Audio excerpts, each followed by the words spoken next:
Magnet hidup. Dalam dunia fisika, ada hukum daya tarik yang kita kenal dengan istilah magnet hidup. Nah, Anda adalah magnet hidup dan pikiran Anda adalah motornya. Artinya, Anda akan menarik orang-orang, peluang-peluang, dan keadaan yang serasi dengan pemikiran-pemikiran dominan Anda ke dalam kehidupan Anda. Intinya, sekali lagi, semua yang datang ke Anda adalah Anda yang menariknya. Jika memikirkan pemikiran-pemikiran yang positif, optimis, penuh kasih sayang, dan menyukseskan, Anda akan menciptakan medan magnet yang menarik. Seperti halnya besi terhadap magnet, apapun yang Anda pikirkan akan tertarik dalam hidup Anda. Hukum ini menjelaskan mengapa Anda tidak perlu merisaukan dari mana Anda memperoleh hal-hal yang baik-baik dari diri Anda. Jika Anda membuat diri Anda benar-benar terfokus pada apa yang Anda inginkan dan menghilangkan pemikiran-pemikiran tentang apa yang tidak Anda inginkan, dengan sendirinya Anda akan menarik segala sesuatu yang Anda perlukan untuk mencapai tujuan-tujuan Anda. Tepat ketika Anda sudah siap menerimanya. Ubahlah cara berpikir, maka Anda dapat mengubah hidup Anda. Sebaiknya Anda memilih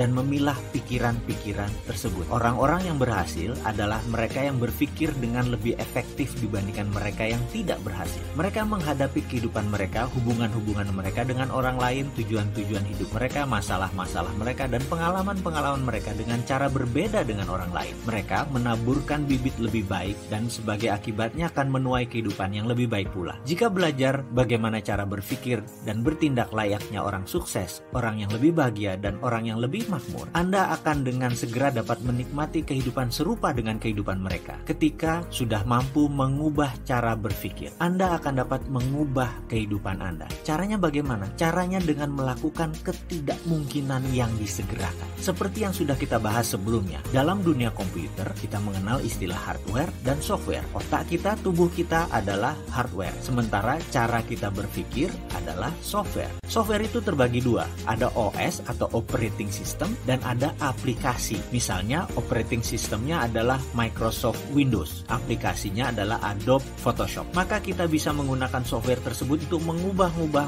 foto sesuai keinginan kita. Nah, dalam kehidupan ada software aplikasi juga, misalnya software bahagia, software sehat, software sukses, software santun, dan lain sebagainya. Manusia terlahir tanpa software aplikasi. Perjalanan hidupnya lah yang membuat berbagai macam software tadi secara perlahan dipasang dengan peristiwa-peristiwa berulang dan berbagai informasi yang mengelilinginya. Yang menjadi masalah biasanya adalah OS atau operating systemnya tidak bisa mengaplikasikan softwarenya. Misalnya OS-nya Android, aplikasinya Corel Draw. Itu tidak akan bisa jalan programnya dengan baik. Dalam kehidupan, operating system adalah sistem keyakinan Anda atau belief system Anda. Adapun sukses, bahagia, sehat, senyum, musik, olahraga, bekerja, memasak, ikhlas, ringan tangan adalah software yang harus diinstal, yang harus masuk dengan sengaja, dengan pilihan sadar. Yang menjadi pertanyaan sekarang, kenalkah Anda dengan operating system Anda? Kenalkah Anda dengan belief system Anda? Kenalkah Anda dengan software aplikasi Anda? Hal ini mungkin menjawab banyak pertanyaan pribadi. Kok saya sudah ikut workshop motivasi tapi nggak berubah apa-apa sih? Kok saya sudah sering ikut pengajian dan taklim, ternyata saya juga nggak bisa ikhlas tuh. Kok saya sudah belajar dari buku The Secret, Rhonda Byrne, tetap aja nggak pengaruh apa-apa. Kok saya sudah banyak ikut pelatihan malah jadi bingung sih? Mari kita lihat ke dalam diri kita sebentar. Jangan-jangan bukan aplikasinya yang salah, tetapi operating system kita yang tidak cocok. Persiapkan diri Anda untuk masuk lebih dalam guna mempelajari millionaire mindset dan prosperity conscious ini. Apa yang selanjutnya akan Anda lalui bukanlah hal yang tidak sengaja. Ini bagi sebagian orang adalah ketidakmungkinan yang disegerakan. Bagi sebagian orang lainnya, ini adalah jawaban yang dicari.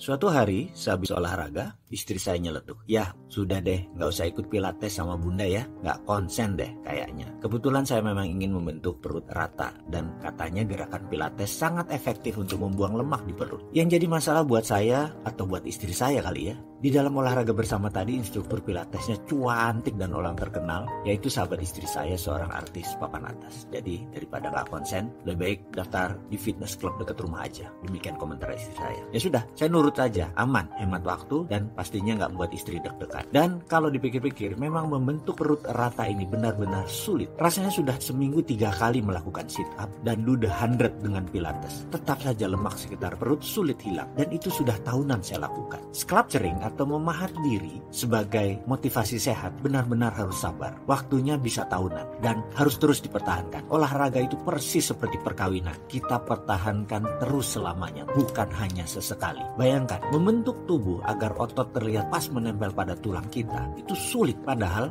bukan membentuk tubuh seperti otot binaragawan. Kita hanya ingin hilangkan lemak, kita ingin badan kita kering, semacam Bruce Lee deh, lakukan otot keluar secukupnya. Nah, apalagi membentuk pikiran. Gak gampang loh membentuk pikiran. Bagaimana olahraganya? Benar, selain tubuh ada satu hal yang juga harus dibentuk dengan indah, yaitu pikiran. Untuk membentuknya kita lebih lama daripada memahat tubuh karena wujudnya tidak terlihat langsung, tapi terasa. Bagaimana membentuk pikiran yang selalu indah, selalu positif? Bagaimana membentuk pikiran selalu riang? Bagaimana mendapatkan rezeki selalu mudah? Tanamkan pikiran dalam benak Anda bahwa Anda adalah sebuah mahakarya. Itu yang dimulai. Oke, kita mulai dengan apa? Tanamkan dalam pikiran bahwa Anda adalah sebuah mahakarya. Anda pasti tahu kota Florence di Italia. Terdapat sebuah museum istimewa yang sengaja dibangun bagi sebuah patung David yang diciptakan oleh Michelangelo beberapa ratus tahun yang lalu. Patung itu barangkali termasuk sebuah karya patung paling indah di dunia. Banyak pengunjung yang berkomentar ketika berada di sana secara fisik di dalam ruangan bersama patung tersebut bahwa ini adalah sebuah pengalaman yang tidak akan pernah terlupakan. Cerita tentang pembuatan patung David sangat menarik dan mengandung pelajaran berharga. Dulu, Michelangelo diminta secara khusus oleh keluarga Medicis untuk menciptakan sebuah patung yang akan diletakkan di alun-alun kota Florence. Keluarga Medicis merupakan salah satu keluarga kaya raya dan terpandang di Italia pada zaman tersebut. Sebuah pesanan khusus dari keluarga Medicis bukan berarti sebuah tugas sederhana, tapi sebuah kehormatan besar. Pesanan seperti itu juga sebuah tugas yang tidak dapat ditolak oleh siapapun. Selama 2 tahun penuh, Michelangelo mencari sebongkah batu yang dapat dia pergunakan untuk menciptakan sebuah mahakarya bagi keluarga Medicis. Akhirnya di pinggir sebuah jalan di Florence, separuh tertutup semak belukar dan tertimbun lumpur, dia menemukan batu yang dia inginkan. Sebongkah batu pualam besar di atas sebuah titian kayu. Batu tersebut bertahun-tahun sebelumnya telah diangkut dari pegunungan, tapi tidak pernah dipergunakan orang. Michelangelo telah melalui jalan itu berkali-kali, tetapi kali ini dia berhenti dan menatap batu tersebut lebih dekat lagi. Ketika dia maju mundur mengamati bongkah pualam tersebut, dengan jelas dia mendapatkan bayangan patung David dan melihatnya di dalam batu tersebut secara utuh, secara keseluruhan. Sang seniman pun dengan segera membawa bongkahan pualam tersebut ke studionya yang cukup jauh dari tempat batu tersebut. Dia kemudian memulai pekerjaan yang panjang dan berat, yaitu memalu dan memahat. Diperlukan 2 tahun penuh baginya untuk bekerja menciptakan gambaran kasar batu tersebut. Dia kemudian menyisihkan palu dan pahatnya dan menghabiskan 2 tahun lagi memoles dan menghaluskan sampai patung itu benar-benar siap. Pada saat itu Michelangelo adalah pematung terkenal. Kabar bahwa dia sedang mengerjakan sebuah pesanan khusus dari keluarga Medicis telah menyebar seantero Italia.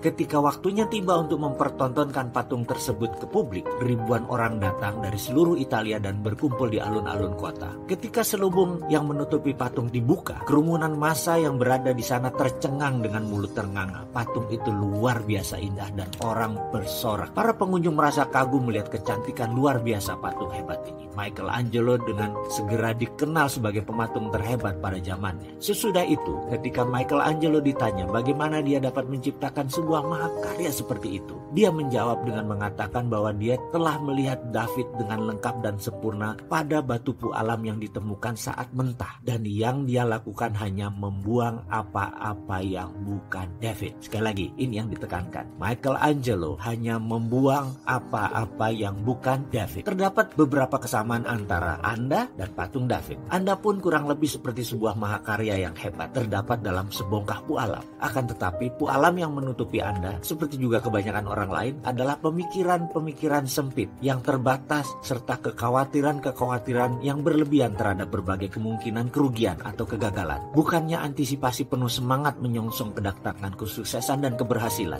Agar dapat menyadari potensi Anda, yang mendesak dan perlu kita lakukan adalah menjebol pemikiran terbatas tersebut. Kita dengan memimpikan impian yang besar dan membayangkan berbagai kemungkinan yang tak terbatas. Namun ingatlah, bahkan setelah David dibebaskan dari batu pualam, Michelangelo masih membutuhkan 2 tahun penuh untuk memoles dan menghaluskannya demi menjadikan sebuah mahakarya. Demikian juga kita yang harus terus-menerus melakukan pemolesan, penghalusan, belajar, berlatih selama berhari-hari, berminggu-minggu, berbulan-bulan, bahkan bertahun-tahun demi mengembangkan dan mengeluarkan semua bakat dan kebiasaan sukses yang terdapat jauh di dalam diri kita. Menyambung video di awal, tujuan membentuk perut rata bagi pria seperti saya yang berada di pertengahan usia 50-an merupakan hal yang sulit. Setidaknya begitulah menurut saya. Bahkan untuk memotivasi saya selalu mengatakan memasang target mirip dengan mereka yang seusia saya namun memiliki badan yang fit. Mereka itu adalah seperti Tom Cruise, Brad Pitt, Shah Rukh Khan. Mereka seumur dengan saya dan mereka idola saya. Aneh memang, menurut pendapat beberapa teman saya memasang foto-foto mereka hanya untuk memotivasi, hanya untuk membentuk tubuh saya. Demikian juga foto-foto orang-orang sukses yang kaya, yang sejahtera, yang hidupnya lebih bahagia, yang hidupnya lebih soleh, itu pun terpampang banyak di rumah saya demi membuat pikiran saya seperti mereka. Itu adalah cara memotivasi diri agar rajin olahraga dan agar rajin membentuk efek pikiran yang sehat. Untuk memahat tubuh, untuk memahat pikiran, semua memerlukan motivasi. Lalu bagaimana agar pikiran lebih cepat terbentuk?